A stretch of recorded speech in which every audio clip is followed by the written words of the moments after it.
Вы смотрите «Актуальное интервью», в студии Надежда Саханская. Здравствуйте. Благодаря федеральному проекту «Спорт. Норма жизни» и нацпроекта «Демография» появляются возможности для массовых занятий физкультурой и спортом. Строятся крупные, отвечающие современным требованиям спортивные объекты, закупается новый инвентарь и оборудование. О дальнейшей реализации проекта мы сегодня поговорим с гостем студии Гаврилом Махначевским, первым заместителем министра спорта Республики Саха. Гаврил Михайлович, здравствуйте. Здравствуйте. В Якутии за период реализации федерального проекта «Спорт. Норма жизни» построили несколько спортивных объектов, приобрели и оборудование спортивное. Расскажите, а вот в каком направлении будет продолжена эта тенденция, если будет вообще продолжена? Ну, на сегодня, вот текущий год, у нас в этом году два объекта строятся по данному проекту. В целом федеральная программа – это демография. Ну и по программе, значит, «Спорт. Норма жизни». Два вот объекта. Это в городе Якутске крытый каток с искусственным льдом и в Вилюйском Улусе село, поселке Касылсыр. Так, ну, продолжение данной программы федеральной на сегодня пока еще конкретно неизвестно, но в целом данная федеральная программа очень много дало на самом деле, ну, по всей стране, по всем регионам.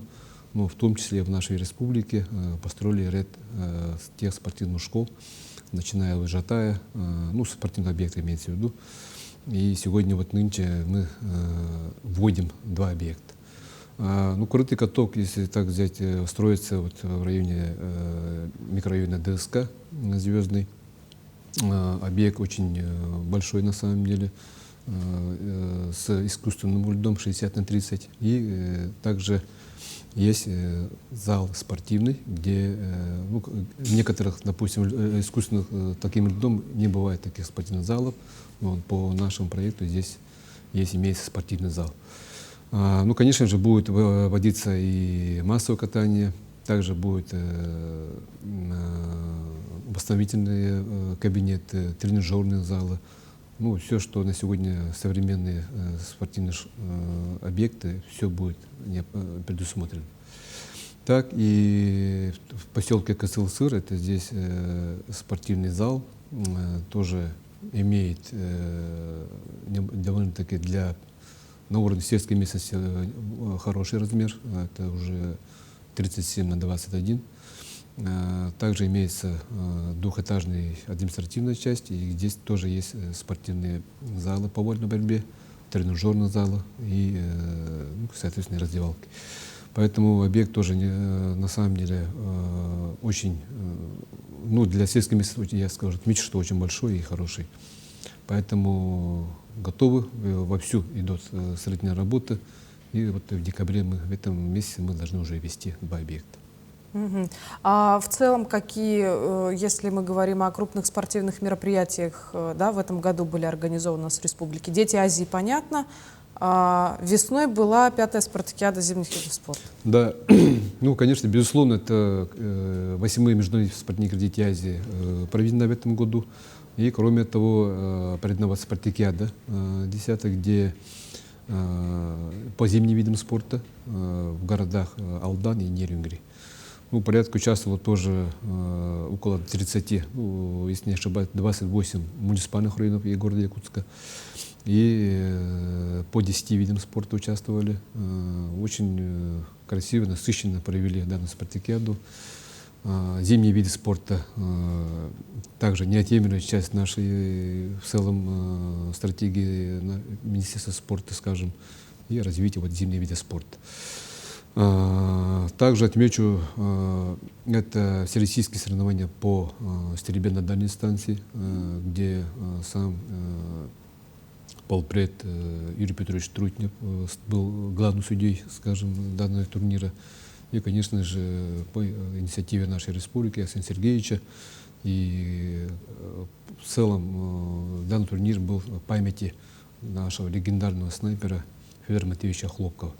Нынче провели 2 раза данный турнир, очень масштабно. Приехали участники гражданские, а также и военные, да, также силовых структур. Поэтому очень на сегодня важный, скажем, турнир был проведен. И помимо этого еще у нас международные наши турниры. Это по вольной борьбе Романа Михайловича Дмитриева, а также Дмитрия Петровича Коркина.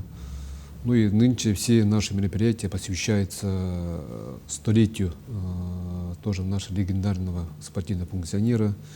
Это Николай Николаевич Тарский, который является, ну скажем, один из тех людей, которые дал большой толчок именно физкультурному движению нашей республики. И в рамках этого все наши чемпионаты, первенства и так далее, все посвящаются именно столетию Николая Николаевича Тарского. Гаврил Михайлович, скажите, а вот сейчас министерством какие льготы предоставляются по спортивно-оздоровительным занятиям? Так, ну, льготы, которые на сегодня у нас имеются, это в первую очередь нашим ветеранам боевых ВОВ, ветеранам боевых действий, героям России и, значит, людям, детям, которые имеют инвалидность первой, второй группы. Им всем полностью, и, конечно же, семьям, многодетным семьям, которые имеют детей больше 5 детей. Так, им предоставляется полностью бесплатное посещение наших спортивных объектов. Помимо этого, есть 50% скидка, здесь тоже посвящается, ну, то есть предоставляется детям, имеющих 3 или 4 состава семьи детей, 50% скидка. И, конечно же, вот, тоже людям, гражданам нашим, имеющие инвалидность 3-й группы. Так, и, конечно же, еще более, ну, вот еще идет предоставление скидки, которые прошли диспансеризацию нашей республики. Ну, в целом скидка, которые идут всем нашим объектам, прескурантам полностью предоставлена, все полностью в сайтах и так далее, всех тех интернет-ресурсов везде это все есть, опубликуется. Также ну, те скидки, которые идут, также вот имеющим золотым значистым, скажем, и серебряным, и бронзовым, выполнивших ГТО, да, норматив ГТО, им тоже представляется вот скидка. Поэтому я отмечу, что широкий охват скидки и лояльности для наших граждан. Поэтому и это объектом Министерства спорта. Да? То есть это где наши подведенные учреждения, им в этих объектах предоставляются вот скидки. Но ваше министерство еще же каким-то образом поощряет тех, кто занимается спортом и достигает больших каких-то побед. Да, естественно. Ну, поощрение тем имеется в виду то, что, ну, конечно, здесь очень много помогают наши инструктора.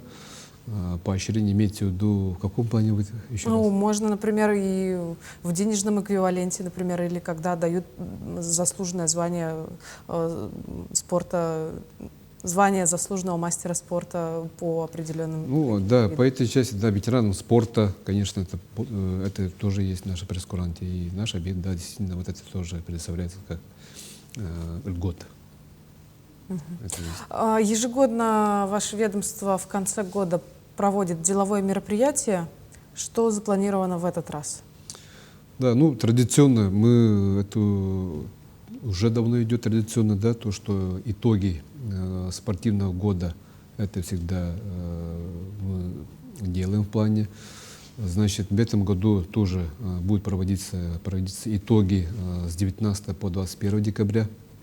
3 дня будут проводиться. Первый день, 19 мы планируем это стратегические сессии, круглые столы, это дискуссии будут именно по 4 направлениям: детского спорта, массового спорта, развития иностранных видов спорта и также адаптивной физкультуры спорта в целом.